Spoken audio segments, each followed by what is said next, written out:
మీ business ఏదైనా మీ ఊర్లో promotion చేయాలంటే అది సుమన్ టీవీతోనే సాధ్యం. ఇప్పుడే సంప్రదించండి.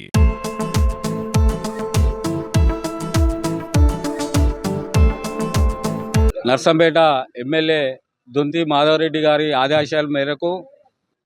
మూడవసారిగా మార్కెట్ చైర్మన్గా నియమించి ఈరోజు ఛార్జీ తీసుకున్న సందర్భంగా ఈ అవకాశం ఇచ్చిన గౌరవనీయ ఎమ్మెల్యే గారికి, పిసిసి మెంబర్లకు, బ్లాక్ ప్రెసిడెంట్లకు, మండల పార్టీ అధ్యక్షులకు, మన కార్యకర్తలందరికీ మరియు ఈ జిల్లా ఇన్ఛార్జి మంత్రి పొంగిలేటి శ్రీనివాసరెడ్డి గారికి,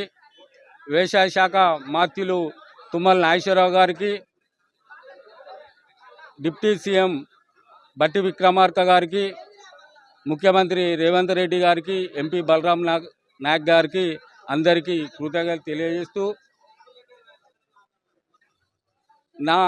మీద పెట్టిన బాధ్యత నర్సంపేట నియోజకవర్గంలోని ములుగు నియోజకవర్గం కొత్తగూడలోని ఉన్న రైతులకు ఎల్లవేళలా అందుబాటు ఉండుకుంటూ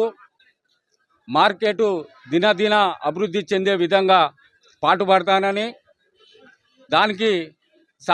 సహకరించేందుకు మా పాలకవర్గం ఎప్పుడు రైతులకు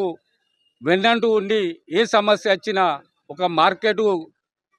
క్రయ విక్రయాలే కాకుండా ఏ సమస్య వచ్చినా వెంటుండి మాధవరెడ్డి గారి ఆదేశాల మేరకు పార్టీ నాయకులను కలుపుకొని తప్పకుండా రైతాంగానికి అండదండగా ఉంటామని, అలాగే గత 10 సంవత్సరాలు మార్కెట్ కానీ లేకుంటే రైతుల శ్రేయస్సు కోసం అనుకుంటే మార్కెట్ అసలు కుంటుపడ్డది. దానికి మార్కెట్ తరఫున మాధవరెడ్డి గారి ఆదేశాల మేరకు వ్యవసాయ శాఖ మంత్రి గారి డిప్యూటీ సీఎం గారిని పట్టుకొని ఎక్కడెక్కడ రైతులకు ఉపయోగపడే మన ఆయకట్టు రోడ్లు తప్పకుండా నిర్మించేందుకు కృషి చేస్తామని, అలాగే ఈ నర్సంపేట మార్కెట్ను మన తెలంగాణ రాష్ట్రంలో ప్రథమంగా ఉంచే విధంగా పార్టీ నాయకుల సహకారంతో తప్పక ఉంటానని తెలియజేస్తూ ఈ అవకాశం ఇచ్చిన అందరికీ ధన్యవాదాలు తెలియజేస్తున్నా.